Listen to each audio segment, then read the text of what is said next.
हाँ भाई, क्या बात, खूब मसल्ला है। अब आया मजा? जब गुरुजी ने बोला तो गुरुजी की बात तो तेरे को समझ में नहीं आई।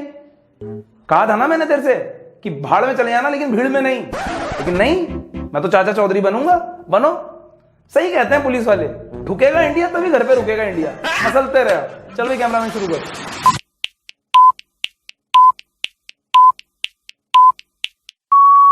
तो बच्चों आज का क्वेश्चन है, what is the difference between gain and profit. Profit और गेन के बीच में क्या डिफरेंस होता है? तो इसका आंसर आप लोग भर भर के दो कमेंट्स में, अगर आपको पता है जरूर देना, क्योंकि मैं आपके हर कमेंट पढ़ता हूं। और अगर आपको लगता है कि कोई भी ऐसा आपका दोस्त है, कोई भी परेशान हो रहा है अकाउंट्स के लिए कि कैसे करें, एक बार उससे बोलना कि लास्ट तक ये वीडियो जरूर देखे। बहुत अच्छा लगा बच्चों कि आपने बहुत अच्छे अच्छे जवाब दिए मेरे पिछले वाले क्वेश्चन के। पर मेरे को बहुत दुख भी है कि काफी सारे बच्चों को ये पता ही नहीं था कि गेन और प्रॉफिट के बीच में फर्क क्या होता है। तो चलिए समझते हैं गेन और प्रॉफिट के बीच में फर्क क्या होता है। बच्चों देखिए, जो प्रॉफिट है वो हमेशा जनरली हमें उन चीजों से होता है या उन ट्रांजैक्शन से होता है जो डेली बेसिस की होती हैं, जो रेगुलर नेचर की होती है, रिकरिंग नेचर की होती हैं। इसीलिए इसको निकालने के लिए हमें करना क्या होता है, जितनी भी हमारी टोटल रेवेन्यू होता है, जितना भी हमारा टोटल रेवेन्यू होता है उसमें से हमें माइनस कर देने होते हैं अपने टोटल एक्सपेंसेस। तो जो भी हमारे पास बचता है वो होता है क्या? प्रॉफिट। तो जनरली होता कैसे है, मतलब कैसे ये अकर होता होगा, कैसे ये टोटल रेवेन्यू हम निकालते होंगे? तो इसके लिए हमें कुछ नहीं करना होता है। जो भी हमारी सेल हुई है, जो भी हमारा इनकम का ऐसा तरीका है जो रिकरिंग सोर्स है ना, वहां से अगर कोई भी हमारा रेवेन्यू हुआ है तो वो इसमें आ जाएगा, कोई भी खर्चे हुए तो इसमें आ जाएंगे, माइनस करके हमारा आंसर आ जाएगा, वो हो जाएगा हमारा क्या? प्रॉफिट। तो सर गेन क्या होता है? बच्चों गेन होता है उन चीजों के लिए जो फिक्स्ड एसेट से रिलेटेड होती है।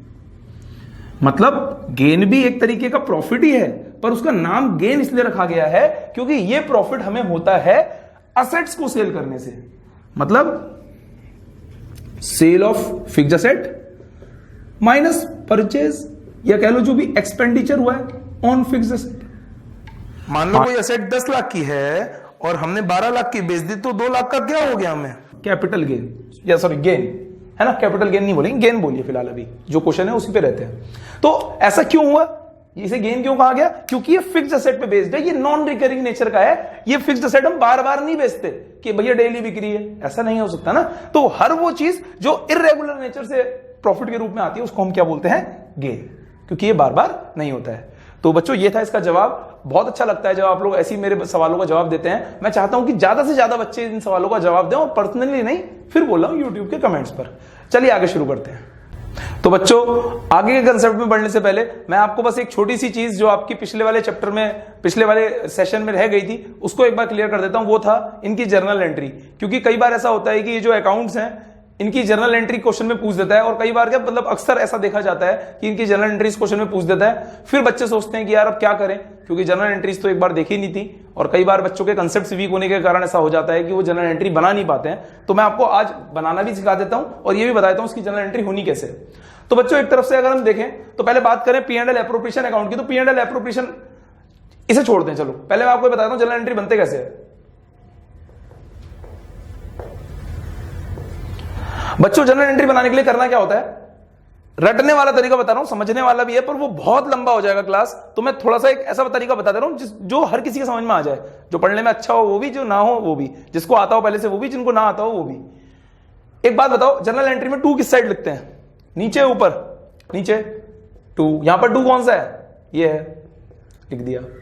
अगर 2 की जगह इसने घेर ली तो ऊपर क्या बचा? बाई। बाई में कौन आएगा? ए, डेबिट। ठीक इसी तरीके से अब यहां पर कहीं ये बचा है क्या? यहां पर कहीं 2 लिखा हुआ दिख रहा है? नहीं। इसके पीछे कुछ लिखा नहीं होता, लेकिन क्या छुपा होता है? बाई। तो बाई वाला जगह किसने घेर ली? सी ने। अब यहां पर खाली किसके लिए बची? ए के लिए, 2A। तो C 2A ऐसे बनती जनरल एंट्री। ये मैं आपको क्या बता रहा हूं कि लेजर को देखकर हम जनरल एंट्री कैसे बनाते हैं। और A to B बहुत अच्छा मेरे पास इसका तरीका है बताने का, लेकिन जब मैं 11th की वीडियोस बनाऊंगा, सॉरी मैं आपको तभी बता पाऊंगा। अभी आप फटाफट समझ लो ताकि हम आगे बढ़ सकें। ठीक है, एक बार फिर समझा दे रहा हूं। जैसे A to B कैसे हुआ, यहां पर देखिए, अगर हम देखें तो यहां पर बाई तो लिखा नहीं है, क्योंकि यहां पर बाई भी होता है और यहां पर 2 भी होता है। इसी की वजह से यहां से जनरल एंट्री इधर आती है। समझने का टेंशन छोड़िए, बस मेन बात समझिए। A और B में यहां पर कहां पर 2 या बाई लिखा है? यहां लिखा है, तो 2 ये लिखा है तो 2 में यहां लिख दिया, उसके लिए कोई जगह नहीं है तो उसको A यहां लिख दिया। इसी तरीके से यहां पर देखिए, यहां पर ए और सी में बाई या 2 कहां पर लिखा है, यहां लिखा है, वहां कुछ लिखा नहीं है तो सी की जगह बाई पे आ गई क्योंकि यहां बाई होता है, और खाली ये बचा तो इसको 2 में डाल देंगे। कहने का मतलब ये है कि कभी भी आपको ऐसे कर रहा हो तो आप ऐसे लिख दिया करो बाई और 2। अब यहां देख लो बाई 2 में से क्या उठ रहा है, इस तरीके से आपको क्वेश्चन दिया है। अच्छा ये 2 में दिया है, इसका मतलब ये यहां आ जाएगा। अब बाई में इसको मत डाल देना, याद रखना हमेशा अकाउंट का नाम जरूर आता है जिसके अकाउंट का ये पार्ट है, ठीक है। चलिए अब इसमें देखते हैं क्या इसमें भी ऐसा हो रहा है। देखिए P and L appropriation account debit to interest on capital, बिल्कुल हो रहा है। P and L appropriation account debit to salary, तो सैलरी की एंट्री कहेगा तो ऐसे लिख दोगे, P and L appropriation account debit to commission to reserve, ठीक। फिर इसकी एंट्री बता देता हूं आपको, P and L appropriation account debit to, ये अगर हमें प्रॉफिट होगा, टू एज कैपिटल या करंट अकाउंट। समझ गए होगे अब करंट अकाउंट क्यों कह रहा हूं, इफ कैपिटल इज फिक्स्ड, ए बीज कैपिटल या करंट अकाउंट, अगर कैपिटल होगी फिक्स्ड। क्लियर हो गया होगा आपको। इसी तरीके से यहां पर भी देखिए, यहां पर भी सेम वही पैटर्न है, P and L account debit to P and L appropriation, interest on drawing account debit to P and L appropriation, A's capital account debit current account debit, B's capital account debit current account debit, मतलब कुछ भी हो सकता है, to P and L appropriation. सब कुछ बच्चों वही है जैसे कि जैसे चल रहा था, same as in case of partners capital. Partners capital में वही है, पार्टनर्स कैपिटल अकाउंट डेबिट मतलब A's capital account debit, B's capital account debit to cash, A's capital account debit, B's capital account debit to interest on drawing, A's capital account debit, B's capital account debit to drawing. मैं समझा दे रहा हूं आपको ऐसे बचपन में बिल्कुल ढंग से, इसलिए ताकि मेरे बच्चों को दिक्कत ना है। ये वाली एंट्री क्यों नहीं होगी, क्योंकि ये वाली एंट्री ऑलरेडी हो चुकी है। अगर आप इस वाली एंट्री को देखो तो A's capital account debit, B's capital account debit to P and L appropriation यहां हो चुकी है ना। A's capital account debit, B's capital account debit to P and L appropriation, 2 बार नहीं लिखोगे, एक ही बार लिखोगे, ठीक है। इधर आ जाओ, cash bank to P and L appropriation, interest on capital to P, sorry cash bank to A's capital B's capital, interest on capital account debit to A's capital B's capital, salary account debit, commission account debit, P and L appropriation account debit to A's capital B's capital. आपको समझ में आ गया होगा कि किस तरीके से हमको जर्नल एंट्री बनानी है। तो कई बार अगर क्वेश्चन में आपसे पूछता है कि आपको जर्नल एंट्री बनानी है तो बिल्कुल आप इसी तरीके से बनाओगे। तरीका मैंने आपको समझा दिया, बस तरीका समझ लो, इसको आप लिख लेना। ये मतलब रामबाण है, आपको अगर नहीं भी लगाना दिमाग बिल्कुल मत लगाओ, आप सीधे इसको लिख लो कि भैया ये होता है, इसका ऐसे होता है, इसका ऐसे होता है। दुनिया का कोई सा भी लेजर है, यहां लाके पटक दो, आंसर आ जाएगा आपके जर्नल का। क्लियर हो गया बच्चों, इसे लिख लीजिए, फिर आगे बढ़ते हैं।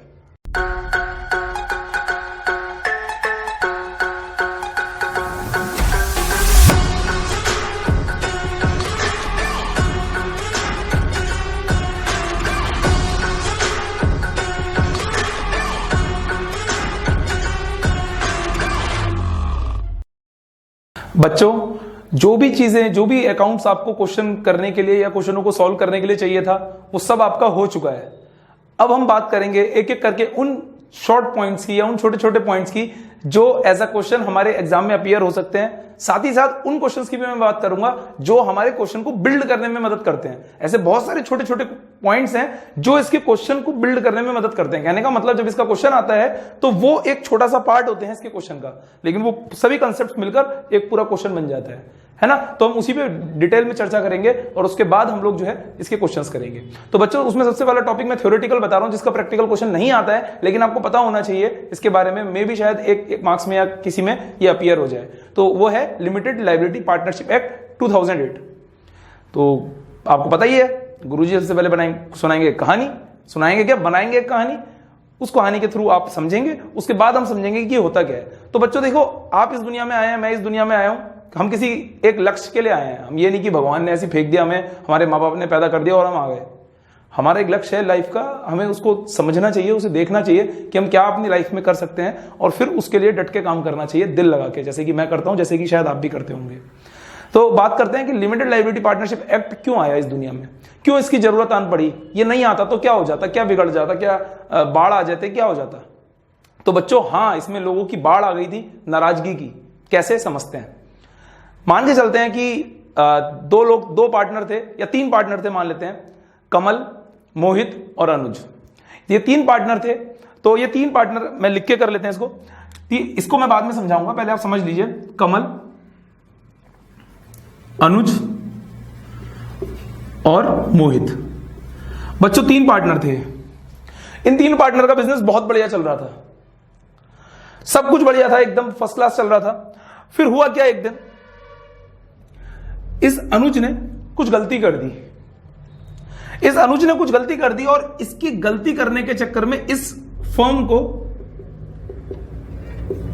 1 करोड़ का फटका लग गया। 1 करोड़ का फटका इसलिए लग गया क्योंकि इसके ट्रांजैक्शंस बहुत अच्छे अच्छे होते थे, लेकिन जो 1 करोड़ का फटका लगा उसमें पूरी की पूरी गलती अनुज की थी। अब भाई साहब क्या हुआ, जब 1 करोड़ का फटका लगा मतलब नुकसान हुआ, तो सामने वाला तो अपने पूरे पैसे लेगा। तो सामने वाले ने अपने 1 करोड़ की डिमांड की कि भैया मेरे को मेरे 1 करोड़ वापस दो। तो अनुज ने कहा कि 1 करोड़ तो चलो मैं दे दूंगा, लेकिन मैं अकेले क्यों दूं, है ना। उसका पैसा जो है कमल भी देगा और मोहित भी देगा, क्योंकि ये भी मेरी फर्म के पार्टनर है। तो कमल और मोहित की आपस में बात हुई। इन्होंने कहा यार कमल ने कहा मोहित से कि मोहित मैं तेरे से पहले ही कह रहा था कि इस पार्टनर को मत लेकर आ फर्म में, तू खाली उसे फर्म में ले आया। अब देख उसने नुकसान करा दिया, अब हम पैसे क्यों दे, गलती उसकी है। तो बच्चों इस तरीके से यहां पर डिस्प्यूट होने लगा कि भैया हम पैसे क्यों दें, हमारी क्या गलती है, पूरी गलती उसकी है, झेले हम भी। तो इस टाइप के केसेस सरकार के सामने आने लगे बहुत ज्यादा। तो कहीं ना कहीं एक ऐसी फर्म की जरूरत आन पड़ी कि जिसमें लायबिलिटी हमारी लिमिटेड हो। मतलब चलो अगर इसे 1 करोड़ वसूल भी करने हैं, अगर मान लो इसे 1 करोड़ वसूल भी करने हैं, ये पूरी फर्म की वैल्यू निकाले। फर्म की वैल्यू लेट से आती है 40 लाख, मान लो कितनी, मान लो चलो 70 लाख मान लेते हैं, 70 लाख आती है। 70 लाख ले ले, कोई परेशानी नहीं है। अब 70 लाख लेने के बाद ये बंदा कह रहा है कि भैया 30 लाख तो दो। अनुज कह रहा है हम तीनों इक्वल में प्रॉफिट बांटते थे, तो लॉस भी इक्वल में बांटेंगे। चल भाई 10 लाख तू दे, 10 लाख तू दे, 10 लाख मैं दूंगा। ये कह रहे हैं ये तो हद हो गई, मतलब हम क्यों दे 10-10 लाख रुपए, हमारा क्या मतलब है, गलती तूने करी है, तू भुगत, अपनी पर्सनल प्रॉपर्टी में से दे। तो जब इस टाइप की प्रॉब्लम आने लगी कि भैया ऐसी कोई पार्टनरशिप फर्म होनी चाहिए जिसमें लायबिलिटी लिमिटेड हो, मतलब कोई हमारी घर में ना घुस सके, कोई हमारी पर्सनल प्रॉपर्टी पे कब्जा ना कर सके। किसी ने गलती करी है उसका भुगतान वो भरे ना, हम क्यों भरेंगे। तो पॉइंट क्या है बच्चों, जब यहां पर जो है इस कंसेप्ट की जरूरत आन पड़ी, इस वजह से ये कंसेप्ट जो है 2008 में 12 दिसंबर को इंट्रोड्यूस करा गया। और उसके बाद फिर चलते चलते ये 31 मार्च 2009 तक ये जो है लागू हो गया। और उसके बाद फिर लागू होने के बाद पता ही है फिर जो है इसका बोलबाला बहुत तेजी से बढ़ा इंडिया में, और आज की डेट में सबसे सक्सेसफुल तरीका हो गया ये बिजनेस को करने का। अब बात करते हैं थ्योरेटिकल फॉर्म में कुछ कंसेप्ट की।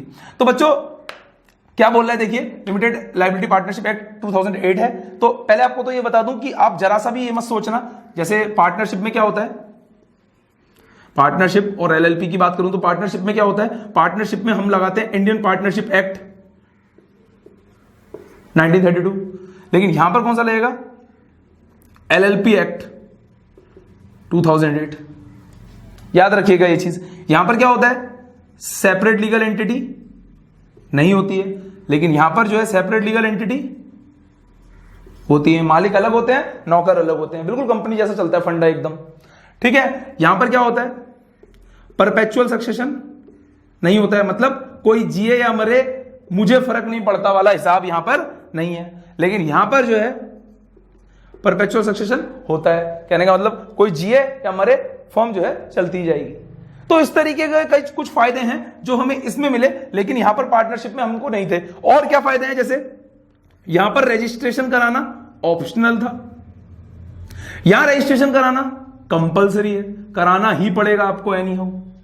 तो एक बार डेफिनेशन देख लेते हैं, ये कुछ डिफरेंसेस हैं जो एलएलपी में अच्छा था और पार्टनरशिप में ये चीजें अच्छी नहीं थी। बात करते हैं। तो देखिए क्या बोल रहा है, it is a new form of business organisation और बॉडी कॉर्पोरेट। अब सोच रहे होंगे आप बॉडी कॉर्पोरेट क्या होता है, बहुत सारे बच्चे मुझसे पूछते हैं सर हमें ये समझ में नहीं आता कि कंपनी और बॉडी कॉर्पोरेट में क्या फर्क होता है। तो बच्चों बहुत ही स्लाइड सा फर्क होता है जिसकी वजह से बच्चे जो है इसको देखकर कंफ्यूज हो जाते हैं। वो ये है कि जो आपका कंपनी होती है उसमें मतलब वो कंपनीज एक्ट 1956 या 2013 के हिसाब से चलती है, लेकिन जो बॉडी कॉर्पोरेट होती है ये मतलब इसमें वो कंपनीज एक्ट अप्लाई नहीं होता है।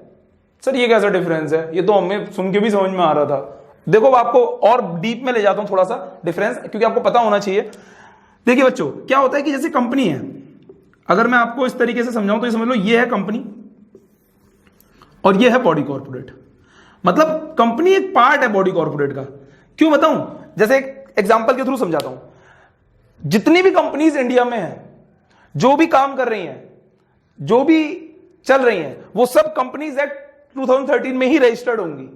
लेकिन कुछ कंपनियां ऐसी भी हैं जो देश के बाहर काम कर रही हैं, और वो भी उन्हीं चीजों को फॉलो कर रही है, जो उन्हीं रूल्स को फॉलो कर रही है जो यहां की कंपनी कर रही है। वो भी उसी तरीके से चल रही है जैसे यहां की कंपनी चल रही है। उनका इंफ्रास्ट्रक्चर भी वैसा है जैसे यहां का है। वो भी उसी तरीके से काम करती है जैसे यहां की कंपनी करती है। फिर भी हम उनको कंपनीज एक्ट 1952 या 2030 सॉरी 1956 या 2013 में रजिस्टर्ड कर सकते हैं क्या? नहीं। क्यों? क्योंकि वो फॉरेन कंपनी है, हम उनको यहां की कंपनीज एक्ट में रजिस्टर नहीं कर सकते। तो उन्हीं कंपनीज को क्या कहा जाता है बच्चों? Body corporate. तो बॉडी कॉर्पोरेट ब्रॉडर टर्म है, इसमें बाहर की कंपनियां भी आती हैं, इंडिया की कंपनियां भी आती हैं। मतलब ये ऑल ओवर वर्ल्ड की कंपनियों को जब हम बात करते हैं उनके बारे में तो हम कहते हैं बॉडी कॉर्पोरेट, है ना। ये बड़ा टर्म है, वाइडर टर्म है in comparison to company. Difference समझ में आ गया? बाहर की कंपनियां हैं बिल्कुल ऐसी चलती हैं जैसे यहां की कंपनियां चलती हैं, लेकिन यहां की कंपनीज एक्ट में रजिस्टर नहीं हो सकती। उन्हीं को हम बोलते हैं क्या? बॉडी कॉर्पोरेट, क्योंकि उनको भी कंपनी कहलाने का हक है। तो समझ लो एक तरीके से पापा बेटा हो गए, कह सकते हो, पिताजी का ही अंश है। ठीक है बच्चों, तो ये आपको समझ में आ गया होगा। आगे बढ़ते हैं। तो क्या बोला? It is a new form of business organisation. Business organisation है या एक बॉडी कॉर्पोरेट है या एक टाइप की पार्टनरशिप की है, पार्टनरशिप है which is created by law, जो कानून के द्वारा करा गया है। मतलब क्रिएट क्यों करा गया है? इसलिए करा गया है कि भैया पहले इसका प्रोसेस कैसे करा गया?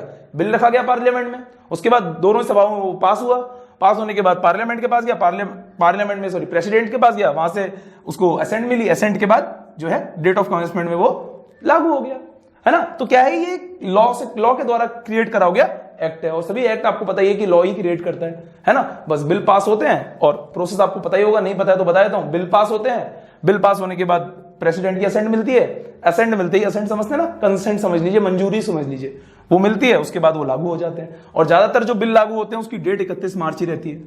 बताऊंगा आगे, पहले इसको समझ लीजिए।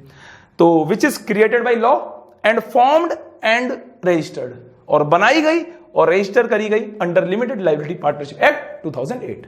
बस ये इतनी डेफिनेशन है, इससे ज्यादा कुछ नहीं है। फिर भी मैंने आपको बहुत डिटेलिंग में बता दिया, इतने की जरूरत नहीं थी और इसकी तो बिल्कुल जरूरत नहीं है। ये जस्ट मैं अपनी तरफ से बता रहा हूं आपको कि 12 दिसंबर 2008 को इसका डेट ऑफ प्रपोजल था, जब प्रपोजल रखा गया बिल के थ्रू कि भैया हमें जो है ये क्लियर चाहिए, हमें ये जो है एक्ट अपने सिस्टम में लाना है क्योंकि इसकी बहुत जरूरत है। और उसके बाद जो है इस पे थोड़ा विचार किया गया, विचार करने के बाद जो है 31 मार्च 2009 को इसको लागू कर दिया गया। तो इस तरीके से बच्चों ये जो है हमारे मतलब क्या कहेंगे, देश में लागू हुआ। तो बच्चों आप इसे लिख लीजिए, फिर हम बढ़ते हैं आगे। अब बच्चों अगला टॉपिक है एप्रोप्रिएशन आउट ऑफ प्रॉफिट और चार्ज अगेंस्ट प्रॉफिट के बीच में डिफरेंस क्या होता है। बच्चों बड़े ही अजीब से वर्ड्स हैं ये। अगर ये किसी लाइन के आसपास लग जाए ना तो उसका पूरा मतलब, उसका पूरा ट्रीटमेंट चेंज कर देते हैं। ये इतने खतरनाक वर्ड्स हैं सर? हाँ बिल्कुल। कैसे समझते हैं बच्चों? पर सबसे पहले मैं नाम के थ्रू समझाऊंगा, क्योंकि जब तक हम नाम से नहीं समझेंगे तब तक काम समझ में नहीं आएगा उसका कि क्या होना है। देखिए क्या लिखा है, चार्ज मतलब हमें चार्ज करना है, अगेंस्ट मतलब किसी चीज के अगेंस्ट में जाना है। किसके अगेंस्ट में जाना है? प्रॉफिट के अगेंस्ट में।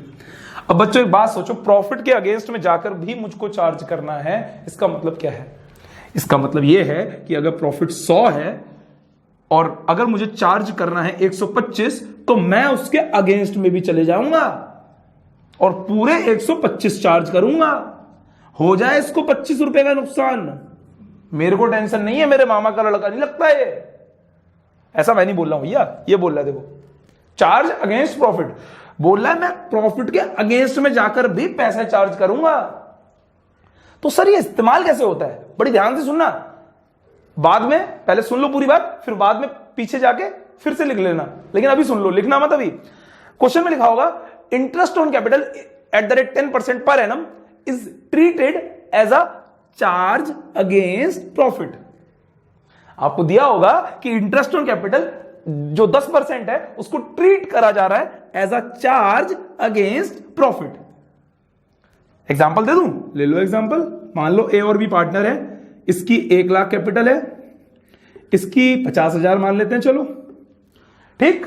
और बोल रहा है interest on capital is at the rate 10% per annum, charge वो is interest on capital at the rate 10% per annum is treated as a charge against profit.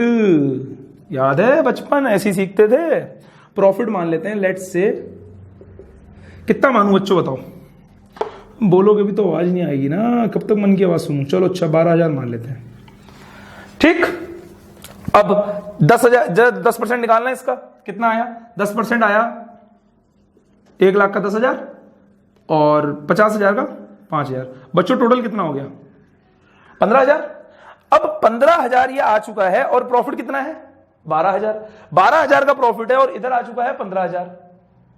अब क्या करूं, ये 15,000 देना पड़ेगा कि नहीं पड़ेगा, इंटरेस्ट ऑन कैपिटल पार्टनर्स को देना पड़ेगा। क्यों देना पड़ेगा, क्योंकि वो बोल रहा है प्रॉफिट के अगेंस्ट में जाके भी अगर तुम्हें देना पड़े तब भी फर्म को देना पड़ेगा। इसीलिए, और ये सब चीजें कहां लिखी जाती हैं, पार्टनरशिप डीड में पहले ही तय हो गई होती है ना, तो उसी के हिसाब से यहां पर किया जाता है। फिर तो 12,000 है, यहां 15,000 है, अब 3,000 का हो जाएगा लॉस, और वो लॉस भी कौन झेलेंगे, पार्टनर्स। किस रेशियो में, जो भी रेशियो होगा, हमें उससे मतलब नहीं है। फिलहाल यहां कुछ नहीं लिखा है तो इक्वली 1500। अभी मेरा मतलब आपको वो सब समझाना नहीं है, अभी मुझे केवल ये समझाने का मतलब है मेरा कि चार्ज अगेंस्ट प्रॉफिट हो तब भी हमें जो है पैसा, मतलब इसी केस में हमें पैसा पूरा देना पड़ता है। ठीक समझ में आ गया होगा। एग्जांपल मैंने आपको दे दिया, मैं क्वेश्चन कराने के मूड से नहीं आया हूं, अभी मैं जस्ट एक एग्जांपल समझा रहा हूं, एक कंसेप्ट बिल्डअप कर रहा हूं। ठीक है, आगे बढ़ते हैं। Appropriation out of profit. अब मान लीजिए लिखा है एप्रोप्रिएशन आउट ऑफ प्रॉफिट, उस केस में क्या होगा, देखो नाम ही बोल रहा है। मैंने बोला, चलो इसको ऐसे समझाता हूं, मैंने बोला आपकी जेब में कितने रुपए है, सल 50 रुपए है। ठीक 50 रुपए हैं, मैंने कहा चलो एक काम करो, जरा इनको 70 रुपए दे दो, दे पाओगे, क्यों, क्योंकि आपकी जेब में 50 ही रुपए हैं। सर हम आपसे कह रहे हैं आपकी जेब में 1000 रुपए लो, 1500 दे दो, ऑब्वियस सी बात है, जितनी मेरी जेब में है उतनी तो दूंगा। वो क्या, वो इसी तरीके से वो बोल रहा है। अगर मैंने आपसे क्या बोला, डिस्ट्रीब्यूट करो या दो उसे आउट ऑफ योर पॉकेट, है ना, तो पॉकेट में जितना है उतना ही दे पाओगे। इसी तरीके से बोला एप्रोप्रिएशन आउट ऑफ प्रॉफिट, ये रहा प्रॉफिट। एप्रोप्रिएशन का मतलब होता है डिस्ट्रीब्यूशन, मतलब we have to distribute from this only ना, ये इतना बड़ा ये डब्बा है, इसी में से तो डिस्ट्रीब्यूट कर पाओगे, इसी को तो बोलते हैं एप्रोप्रिएशन आउट ऑफ प्रॉफिट, जितना है उतने में से तो दे पाओगे। तो अगर मान लो यहां पर लिखा होता ट्रीटेड एज अ या एज एन हो जाएगा, as an appropriation out of profit, क्या होगा उस केस में। अब भैया यहां पर मैक्सिमम हम कितना दे पाएंगे, 12,000। सर 3,000 का क्या होगा, बेटा 3,000 रुपए देंगे ही नहीं हम, छोड़ो, वो गया ऑयल लेने, केवल 3,000 12,000 रुपए देंगे, खत्म, लेना है ले, नहीं लेना निकल ले, हम तो इतना ही दे पाएंगे। क्यों, एप्रोप्रिएशन आउट ऑफ प्रॉफिट लिखा है। सर एक बात बताओ, अगर मान लो ना एप्रोप्रिएशन लिखा हो और ना चार्ज लिखा हो, अब बोलो सर, अब तो फंस गए आप बच्चे, अब भी नहीं फंसा।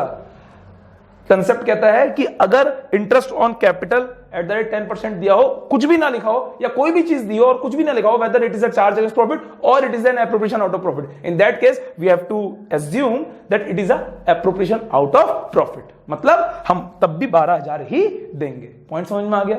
तो कुछ नहीं लिखा है 12,000, लिखा है एप्रोप्रिएशन 12,000, एप्रोप्रिएशन नहीं लिखा है, चार्ज अगेंस्ट प्रॉफिट लिखा है 15,000। एग्जाम्पल दे रहा हूं, कुछ भी हो सकता है इसकी जगह। आशा करता हूं आपको सब समझ में आ रहा होगा। देखते हैं, डेफिनेशन समझ लो जरा गुरुजी की, नोट्स बनाने के लिए हो जाएगी। डिडक्शन ऑफ एनी अमाउंट और expenses from the firm's profit और revenue to reach net profit और नेट लॉस, मतलब वही कह रहा है कि आपका जो फर्म के प्रॉफिट होता है, आपकी जो फर्म का रेवेन्यू होता है, जब उसमें से हम अपने एक्सपेंसेस को हटा देते हैं, बचता है जो वो होता है आपका नेट प्रॉफिट या नेट लॉस जो भी है। लेकिन यहां पर डिस्ट्रीब्यूशन किया जाता है आपके प्रॉफिट में से। ठीक, समझ ही गए होगे, इतना समझा दिया आपको। ये मैंने अपनी तरफ से निकाला है ताकि मेरे बच्चों को बात समझ में आ जाए।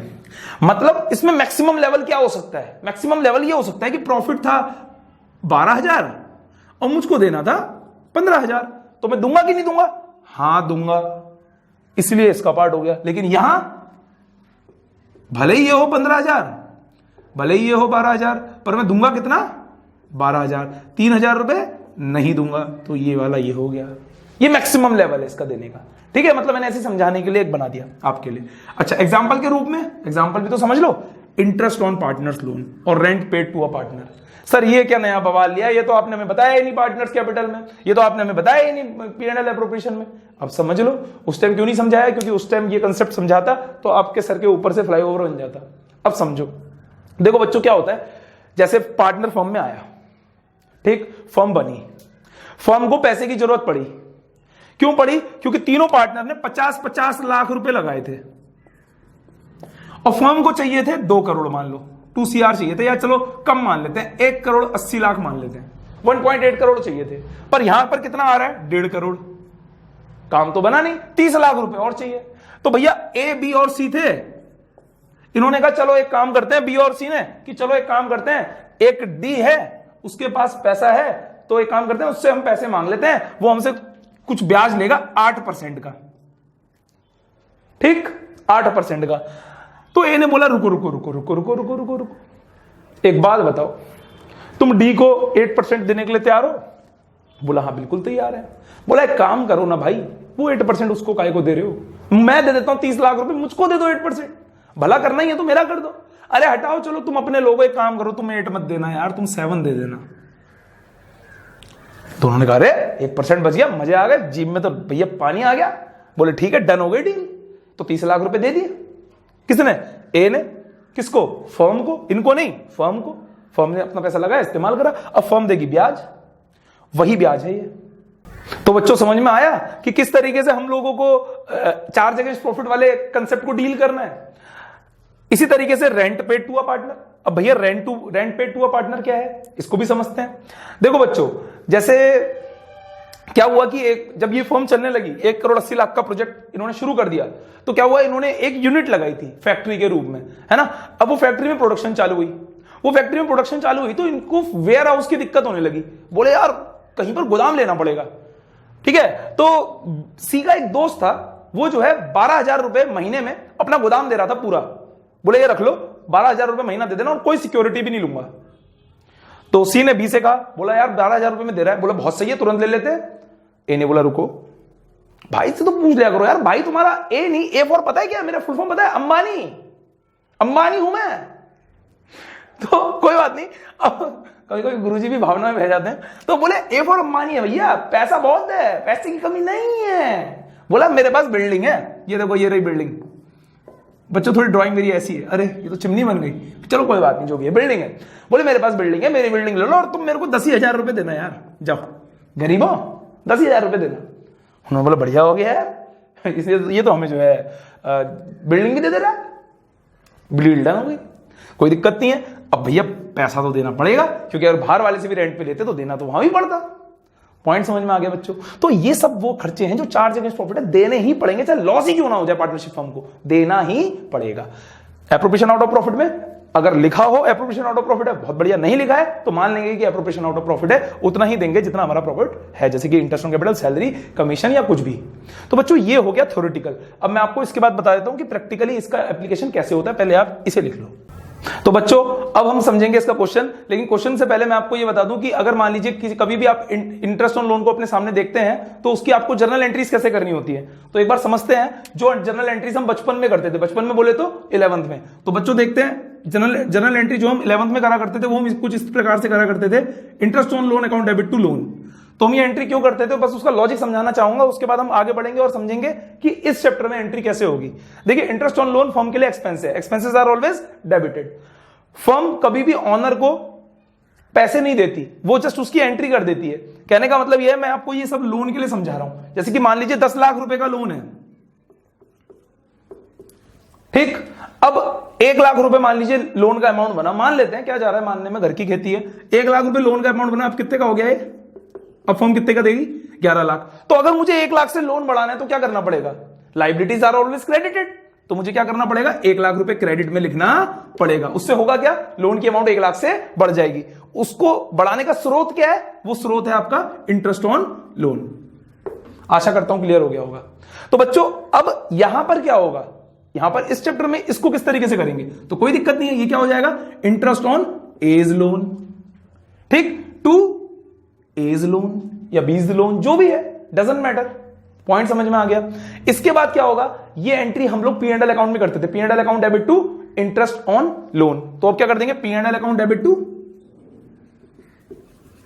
Interest on as loan, 1 lakh 1 lakh. तो बच्चों इस तरीके से ये एंट्री होती थी। बस मैं चाह रहा था कि एक बार मैं आपको समझा दूं ताकि आपका कंसेप्ट क्लियर रहे, किसी भी चीज में आपको प्रॉब्लम ना हो, क्योंकि अगर प्रॉब्लम होने लगी तो फिर गुरुजी से पढ़ने का कोई फायदा नहीं है।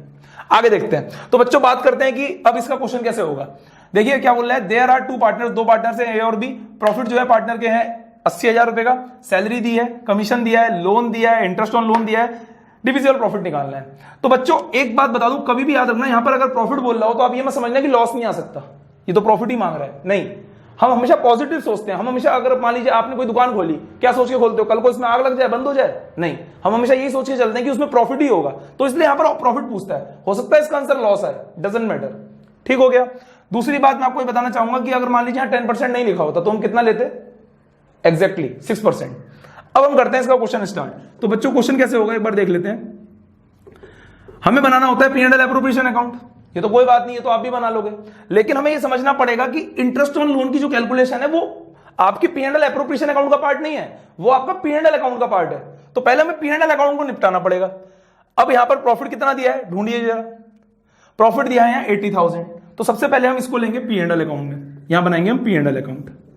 P&L अकाउंट में हम यहां पर लेंगे बाई प्रॉफिट बिफोर इंटरेस्ट, या फिर आप इसे ले सकते हो by net profit, doesn't matter, कुछ फर्क नहीं पड़ता बच्चों। आप नेट प्रॉफिट लो या आप इसे प्रॉफिट बिफोर इंटरेस्ट लिख लो, केवल प्रॉफिट लिख दो, कुछ फर्क नहीं पड़ता। कितना है अमाउंट, 80,000 रुपए। इंटरेस्ट ऑन एज लोन कितना है, to interest on as loan, ए है कौन है, ए है, एज लोन कितना है 10%, 6 लाख का, कितना हुआ 60,000। कितना आ गया बच्चों आंसर, नेट प्रॉफिट 20,000 रुपए।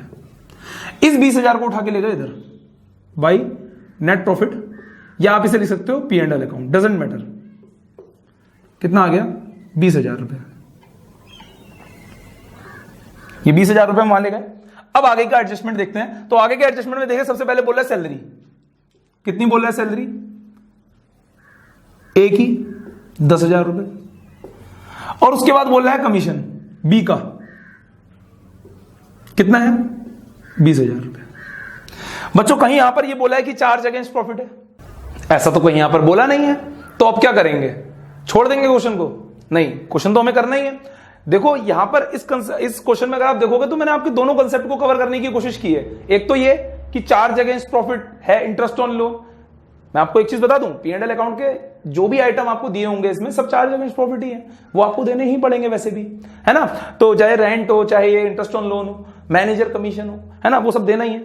अच्छा, वो सब पे करने के बाद जो भी हमारा बचता है वो फिर हमें देखना पड़ता है कि एप्रोप्रिएशन आउट ऑफ प्रॉफिट बता रहा है या चार्ज अगेंस्ट प्रॉफिट बता रहा है। जैसे कि अब इन दोनों के बारे में कुछ नहीं कह रहा है, तो हम इसे क्या मानेंगे, एप्रोप्रिएशन आउट ऑफ प्रॉफिट। हम इसे मान ही नहीं सकते चार्ज अगेंस्ट प्रॉफिट, और अगर बोलता तो यहां पर हमारा 10,000 का लॉस आ जाता, क्योंकि 20 और 10 30, 30 - 20 10, तो हमारा हो जाता लॉस। लेकिन ऐसा तो कुछ बोल ही नहीं रहा है कि चार्ज अगेंस्ट प्रॉफिट है या एप्रोप्रिएशन आउट ऑफ प्रॉफिट। तो बच्चों उस केस में क्या करना होता है समझ लो, हमें निकालना होता है रेशियो। सैलरी है ए की 10,000, सॉरी, और कमीशन है बी का 20,000। बच्चों रेशियो कितना आ गया, 1:2। टोटल कितना हो गया इसका 3। तो 20,000 को ये दिख रहा है, 20,000 को 3 टुकड़ों में बांट देंगे, ठीक है। 3 टुकड़े बोले तो 6,667, 67, है ना। तो देख लें एक बार चेक करके, यही आएगा, है ना, यही आएगा कैमरामैन, हाँ यही आएगा कह रहा है, ठीक है। तो 6,667 आ गया। अब हमको क्या करना है, अब हमें इसी को डिस्ट्रीब्यूट कर देना है यहां पर। कैसे, देखिए, जैसे हमें यहां पर 20,000 का प्रॉफिट दिया है, अब इस प्रॉफिट को हम क्या करेंगे, अलग अलग टुकड़ों में बांट देंगे। तो जैसे हमने 3 टुकड़ों में बांटा तो ये कितना आया 6667। अब 6667 का 1/3 कौन लेकर जा रहा था, मतलब 20,000 का 1/3 कौन लेकर जा रहा था, ए। तो ए के में लिख देंगे कितना 6667। अच्छा, इसी 20,000 का 2/3 कौन लेके जा रहा था, मैं ये 2/3 और ऐसे इसलिए नहीं समझाता हूं क्योंकि कई बार बच्चों को ऐसा होता है कि इसमें कंफ्यूजन होता है, तो इसलिए मैं ऐसे समझाता हूं कि 3 टुकड़ों में बांट दिया, उससे क्या समझने में आसानी होती है। हालांकि ऐसे बोला नहीं जाता है, गलत तरीका है बोलने का।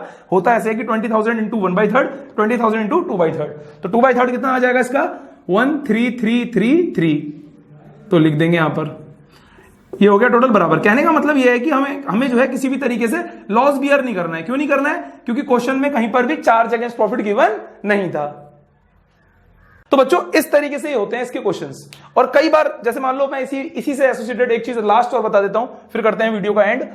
इसमें जैसे मान लीजिए आपको ऐसे भी बोल सकता है कि मान लीजिए इंटरेस्ट ऑन लोन आपको दिया है, अब मैं सीधे अमाउंट में बता रहा हूं 2 लाख, ठीक है, प्रॉफिट आपको दिया है 1.5 लाख, तो उस केस में, और ये बोल रहा है आप अब इंटरेस्ट ऑन लोन दिया है ना, तो हमें क्या करना पड़ेगा, ये ऑलरेडी चार्ज अगेंस्ट प्रॉफिट होता है, चाहे इसके संग लिखा हो या ना लिखा हो। तो हम उस केस में क्या करेंगे, हम सीधे P&L अकाउंट बनाएंगे, यहां दिखाएंगे इंटरेस्ट ऑन लोन जितना भी है 2 लाख, और प्रॉफिट यही माइनस हो जाएगा 1.5 लाख, कितना बचा 50,000, वो आ जाएगा लॉस ट्रांसफर टू, या सॉरी नेट लॉस लिख दो इसे सीधे, क्योंकि P&L अकाउंट है, खत्म, कुछ नहीं होगा आगे। मान लीजिए इसके आगे ये भी इंफॉर्मेशन है तो ये सब जीरो हो गई, क्यों, क्योंकि वहां प्रॉफिट बचा ही नहीं, प्रॉफिट बचता तो हम कुछ करते, लेकिन यहां 2 लाख का हमें इंटरेस्ट ऑन लोन दिया है, 1.5 लाख का हमें प्रॉफिट दिया है, तो 1.5 लाख का प्रॉफिट तो उसी को देने में खर्च हो गया है ना, उल्टा हमें 50,000 रुपए का नुकसान और हो गया।